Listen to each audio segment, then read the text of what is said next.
Hey everyone, this is Prince Watercress, and welcome back to Let's Play Superboy 3. In the last video, we started the game and we played rounds 1 through 4. And so far, I want to go back and forth between saying it's below average and saying it's just plain average. And that's mostly because of my experience with the first two games, which were pretty bad in their own right. I mean, let's face it, the gameplay is kind of the same, but you have the hold the run button down now. Power-ups and extra lives are easier to get. And the music isn't as annoying, but it goes in and out as you play. It gets louder at some points, and it's just really, really annoying. And, well, we've only touched the tip of the iceberg with this game. So, without further ado, let's check out rounds 5 through 8. Round 5 is the first of quite a few in this game where we're going to be inside a castle. We're obviously going to have to jump over lava and treat these swamps like we would the little piranha/nipper plants that we saw in the first video. Again, you want to move right past them as soon as they start going up. If you can get invincibility in any of these areas, it'll definitely be a help with some of the swamps and some of the spike pits that you'll see. Thankfully, the spikes don't instantly kill you. They just take you down to small Mario in case you're big. Also, when one of the swamps actually shook a bit before going down, there's a few of them that actually do that. And you want to be very careful for them, and you want to watch for them. They don't do this all the time, like the ones that we just passed by. But some of them do that. Others will just go up and down right away. And we are now at the boss, and this time the Hammer Brothers that we fight will start shooting fireballs out of their mouths. They still move from one side of the screen to the other though, so there's still a pushover. You just gotta be ready to jump whenever necessary. Hope you're used to jump and run being reversed at this point, if you're playing this with a Sega Master System controller. Round 6, we have happy music in a castle stage for no reason. There is nothing happy about meeting the Podoboos for the first time, which I do have to admit, now actually act like they're supposed to and don't just move up and down almost instantaneously in random places at the end of every world like in the first two games. These things actually do jump in and out of the lava like they're supposed to. Again, you'll want to be able to get invincibility whenever you can. Getting hit in these stages stinks because, let's face it, you're not going to be finding any of the faces that act as dragon coins in the rounds 5 through 8. You're not going to be seeing them at all. You won't be seeing them again until round 9. So you really have to know how to get through these stages. And these stages do throw more hazards at you the further you get. We haven't seen everything that this game has to toss at us just yet. Also, when you're making jumps from one question mark block to another, make sure your head hits the ceiling. If you do that, you've obviously done it right. Also, because the bosses shoot fireballs at you, it is always better to counter with your own. So you definitely want to be Fire Mario in these rounds.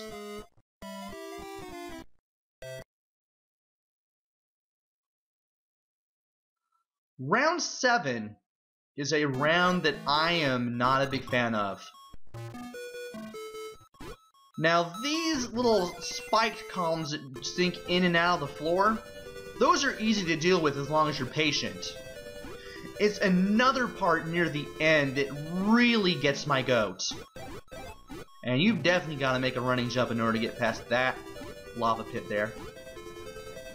Again, you definitely want to have invincibility, so that way you can get past some of these traps as quickly as possible.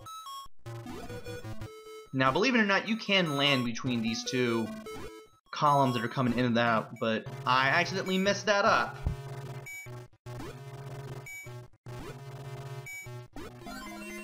And thankfully we are able to turn back into Super Mario here, because power-ups are abundant in this game. The game's a lot more generous and they aren't reliant on very faulty RNG, random number generation, to the point that you can't barely get them at all.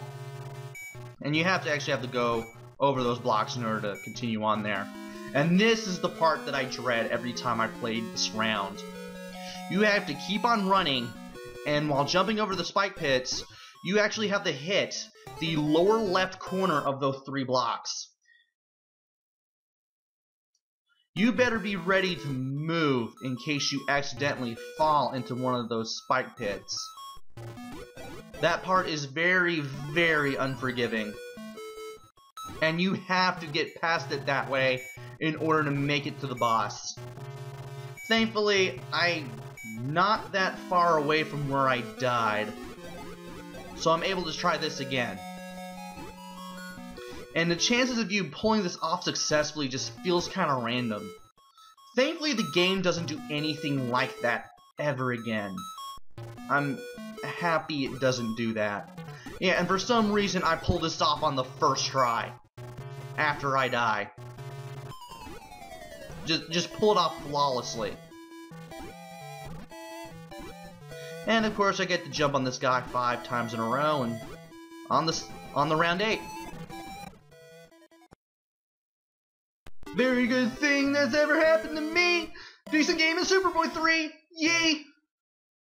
I have to admit I was kind of off with that, but yeah, that's kind of how I feel with this game at times.